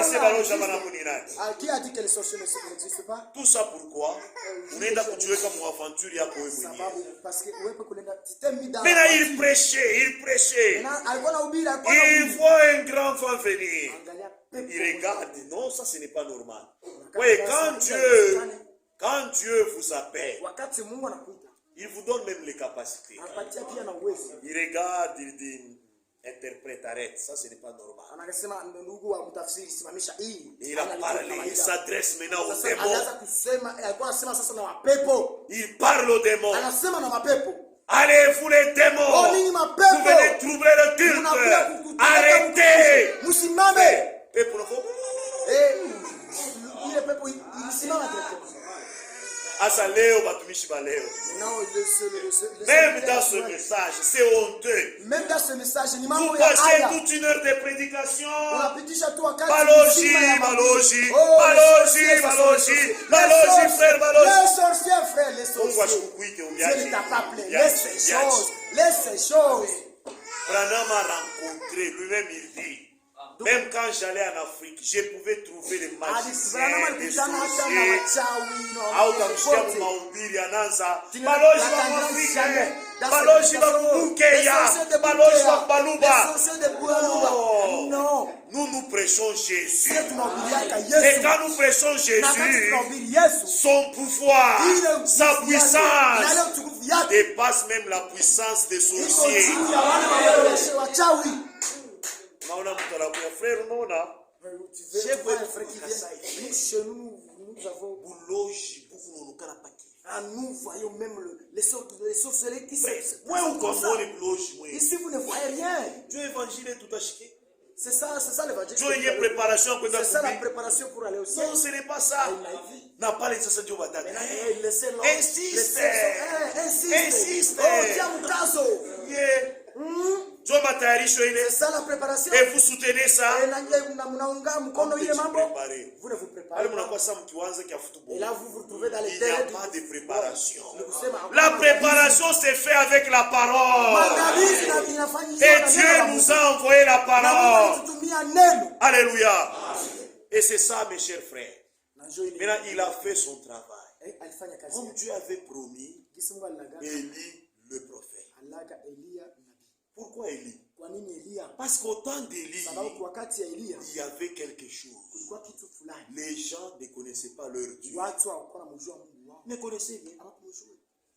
Oui, Israël était à l'époque où il ne connaît pas son Dieu. Parce qu'Akab le roi avait épousé une femme païenne qui a amené ses idolâtries. Et en ce moment-là, les gens étaient dans l'idolâtrie.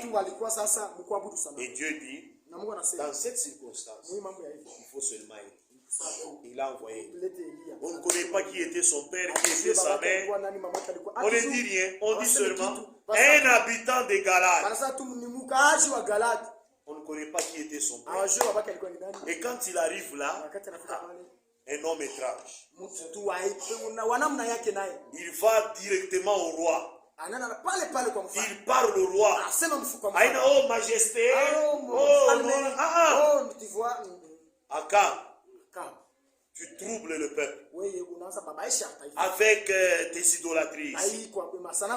Maintenant je te dis, avec ce que tu fais là, et tu as entraîné tout Israël dans l'idolâtrie, sache que il n'y aura pas de pluie, il n'y aura pas de rosée, jusqu'à ce que je parle encore.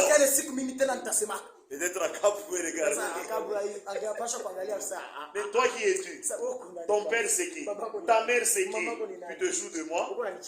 Peut-être vous pouvez dire, allez ramasser-le pour le chicoter. Oui, vous pouvez dire, c'est un fou. Ça ne vaut pas la peine de tabasser un fou. Regarde d'abord sa barbe là. Il n'est pas normal, c'est tout. Venir s'adresser au roi en disant ça. Il n'y a pas de respect. Il doit être un fou. Est-ce que vous connaissez son père, sa famille? On ne connaît même pas qui est son père. C'est qu'il n'a pas choisi qu'il a mangé. Il doit être un fou. Mais demain, après-demain, pas de pluie, pas de rosée, une semaine. La terre sèche. Les eaux commencent à se sécher. Tout ce qui était au champ commence à sécher. Et on regarde, c'est sérieux. Cet homme fou là, où est-il? Cet homme à la grande barbe, où est-il? Il n'est plus là. Alléluia. Dieu lui a déjà dit, va là-bas au torrent de Kérit. J'ai ordonné au corbeau de te nourrir. Il arrive là-bas. Et on a pita tout campé pour kabaridi. On a kumai vile kuku bien campé pour on a pita. Bantu kule kifukutu kisha kwanza. Chale cha kwanza. Yasha fikala tu anakuna mai ya kusuri. Bakorbo wanakuwa wanamwachia vyakula. Mtu anaanza kusumbura na bakorbo. Qui pouvait comprendre? Bakorbo wanaanza kutosha ile nyama wapi? Wanaanza kutosha mikate wapi? Nani anaanza kuipika? Ilikuwa je? Et les envoyés bakorbo. Bantu kwa kutafuta mai kwesi. Bana kelisha chercher les autres. Unachumaka nini huku? Kibaba ukiamandevu kisha kuikala. Vieux papa avec une longue barbe là-bas. Et quand le torrent a séché, la sécheresse a augmenté. La famine a augmenté. Dieu lui a dit, quitte ici, va maintenant chez la veuve de Sarepta. Et là, je vais te nourrir moi-même. Et il a mangé là-bas. Maintenant, le moment est venu. Et il dit, Dieu lui dit, rentre maintenant voir la cave. Le temps est là maintenant. Et la Bible dit que c'était au temps de la famine. Alléluia. C'était au temps de la famine. Vous allez le lire dans 1er Roi chapitre 18. Et comme c'était au temps de la famine, aujourd'hui, au temps où Dieu nous a envoyé Élie, c'est aussi au temps de la famine.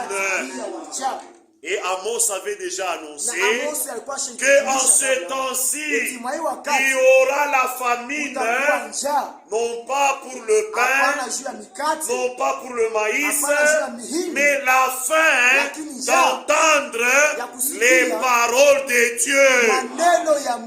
Alléluia. C'est ce qui s'accomplit dans notre temps. C'est le temps de la famine. Et les gens sont là. C'est pourquoi vous ne pouvez pas comprendre ce qui se passe chez les pentecôtistes. Quand je venais, j'ai entendu dans l'église là-bas. C'est les volumes. On met même la radio ou c'est pas moi les flashs. On chante beaucoup. Mais il n'y a pas de paroles. Vous ne pouvez pas comprendre peut-être. Mais nous les élus, nous comprenons.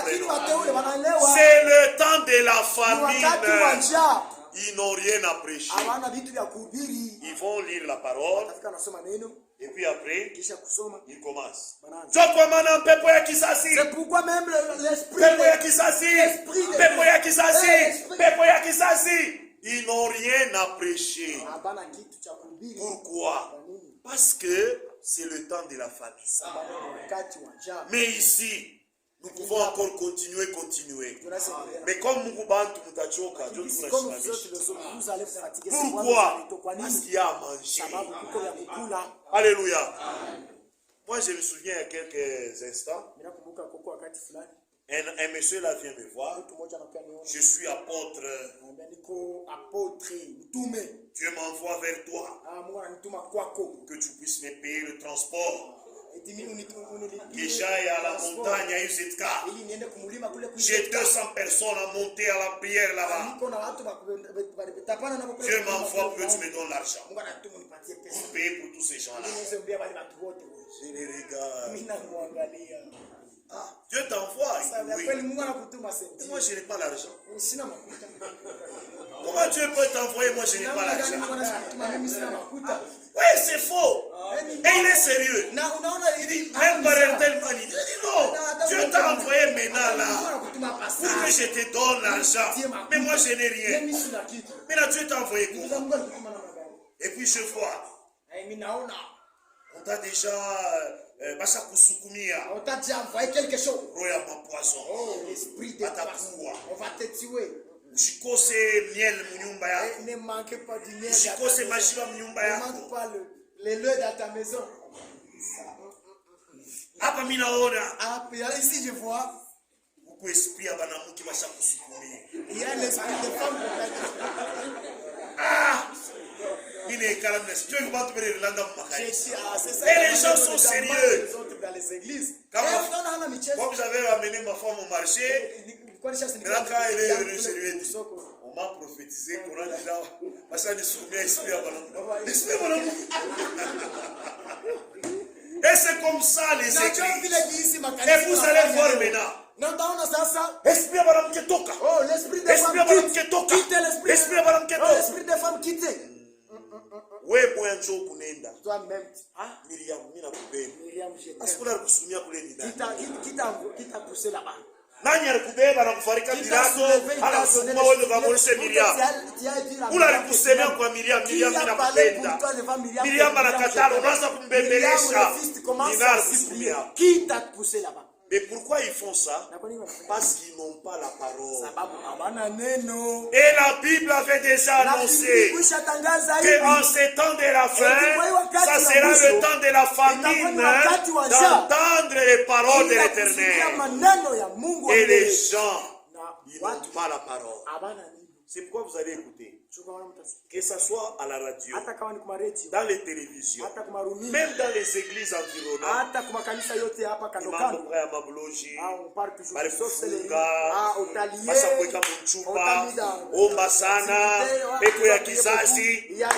ils font comme les devins le font. Ils n'ont pas la parole. Maintenant, on est étonné ça. Frère Kazadi, c'est comme là qui nous dit que les frères Kazadi nous prêchent la parole. Mais le feu c'est quoi? C'est ce qu'on te donne. Non. Alléluia. La Bible montre que ce qui fait qu'il se comporte comme ça, c'est la faim. Ils n'ont pas la nourriture.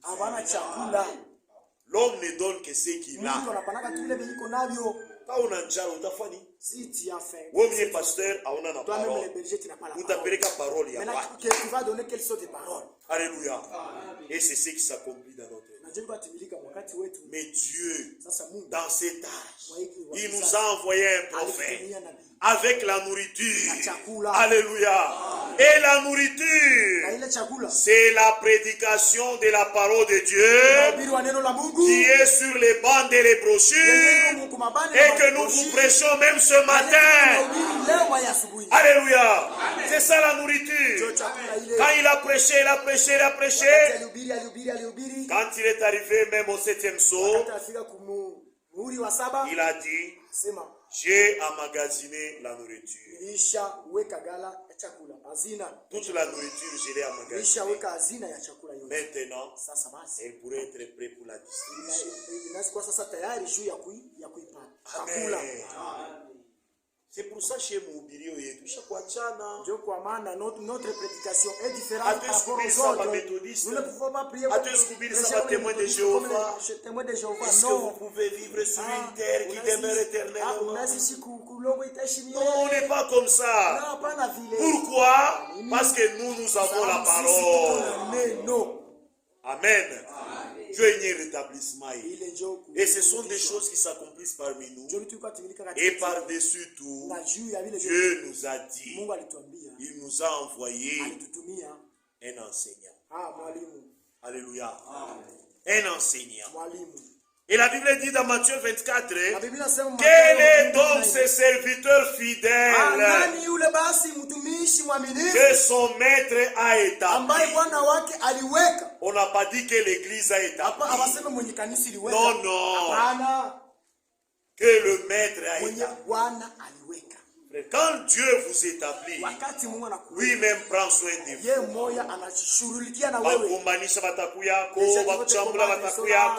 Mais lui-même prend soin de vous. Et l'enseignant est là. Il est en train de distribuer la nourriture. Et Dieu aussi par-dessus na Mungu tout, naye juu ya yote il a donné Ephésiens 4. alipana sasa Waefeso Même ici à 14. Toumboué, Dieu a suscité des ministères. Mungu hapa kwa Parce que si vous ne savez pas reconnaître ce que Dieu vous a donné, Mungu amweze kutambua menye Mungu aliwapatia. Abraham mwenyewe utamreconnaître. Sadiki na Abraham mwenyewe Na Frank mwenyewe utamreconnaître. Na Na Che mwenyewe utetureconnaître. Parce que reconnaissez ce que Dieu vous a donné. Il est écrit, celui qui vous reçoit, il me reçoit. Si vous recevez cela que Dieu a envoyé, vous allez recevoir Dieu lui-même. Amen. Ce sont les choses que Dieu a accomplies par nous. Nous pouvons nous arrêter juste par là pour dire que si les gens au temps de Jésus, ils se posaient la question, qui est celui-ci? Alors qu'ils avaient les Écritures devant eux. Amen.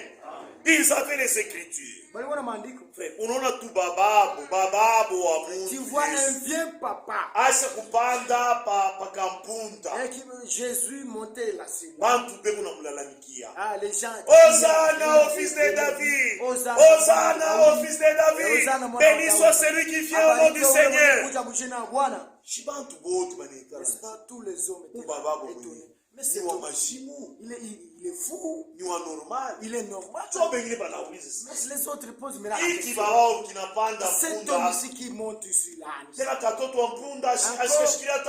petit d'un an, il n'a même pas, il a pitié de cet âne. Un homme grand comme ça. Qui est cet homme ici? Ils n'ont pas compris. Ils savent que ces écritures ont été. Alléluia. Même aujourd'hui, c'est la même chose. Nous avons épinglé beaucoup d'écritures qui se sont accomplies. Mais quand nous comprenons ça,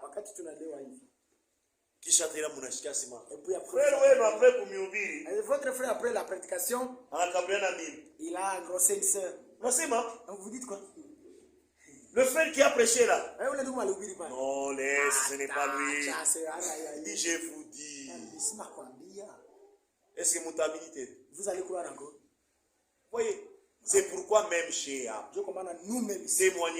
notre témoignage devant les hommes ici à Toumboué est nécessaire. Vous venez ici, vous vous comportez. Nous sommes dans le message du temps de la fin. Mais vous sortez cigarettes, vous sortez drogue, vous sortez bière, vous sortez des liqueurs. Et maintenant, les gens qui vous voient sous les liqueurs, message. Message.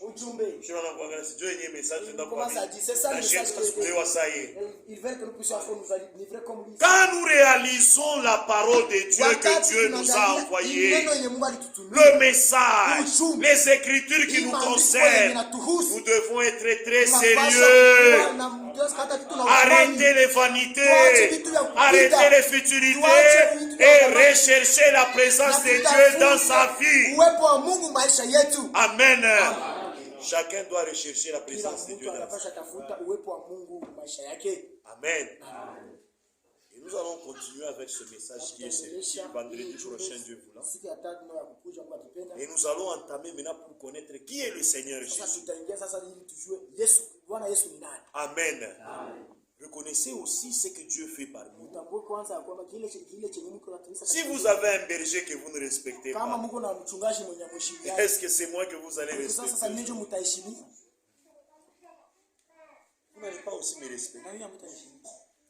Les passagers qui peuvent venir, vous pouvez dire, oh, ah oui, mtumishi ndio mzuri sana. Qui vont venir, vous allez dire, ah, c'est vous êtes en train de les vanter parce que vous ne les connaissez pas. Si vous les connaissez, vous n'allez pas les vanter. Même moi ici, peut-être vous ne me connaissez pas. Ceux qui étaient les anciens, ils me connaissent. Peut-être il y a d'autres aussi qui disent, ah, mon frère, oui.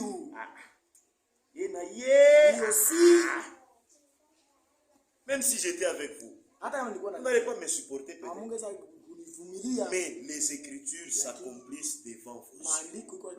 Est-ce que vous reconnaissez connaissez ce que Dieu fait parmi vous.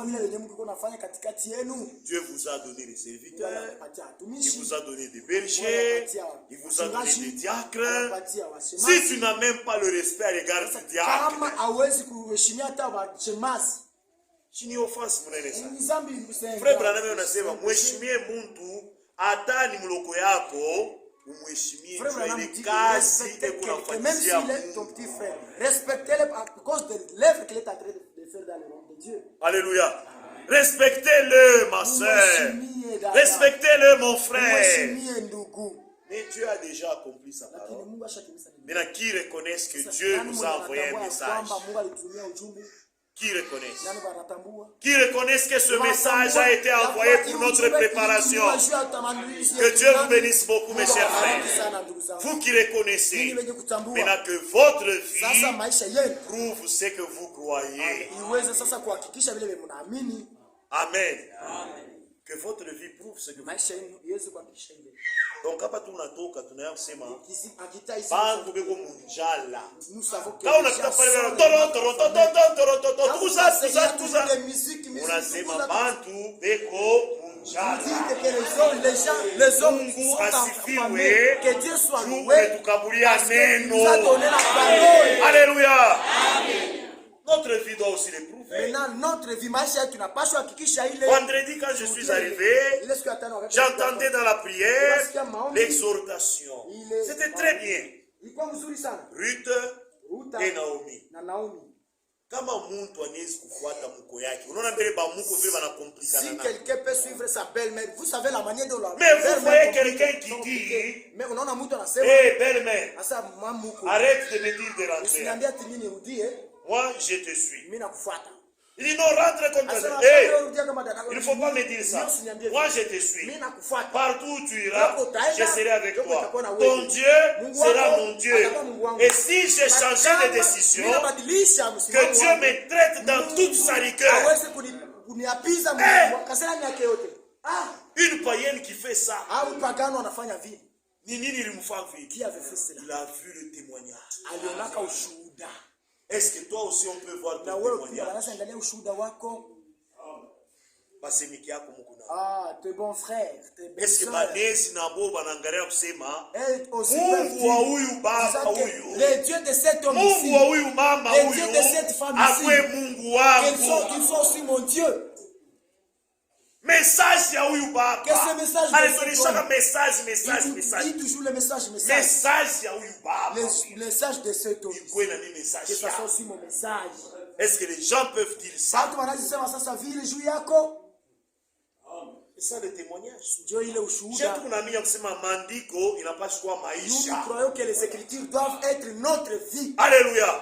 Ce qui est écrit doit être notre vie. Et quand on nous regarde, que l'on puisse dire, je veux être comme toi. Alléluia. Amen. Quand on te regarde, ma soeur, que l'on dise, je veux être comme toi. Je me souviens un jour, j'ai terminé à prêcher ici. On parlait sur la soumission et l'amour. Alors quand nous sommes sortis, une sœur m'a dit, hey frère,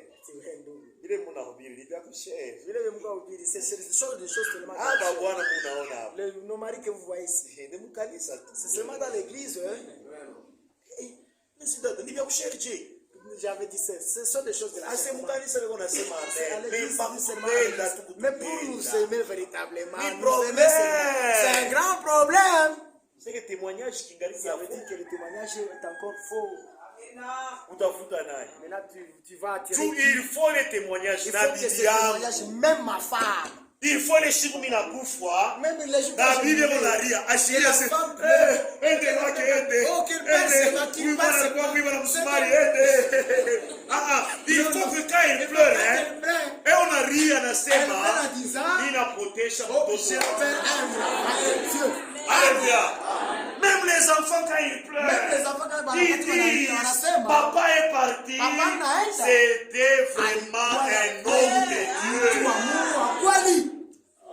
Mais moi je me demande aujourd'hui, si toi tu mourrais mon frère, si toi tu mourrais ma soeur, Atariaji.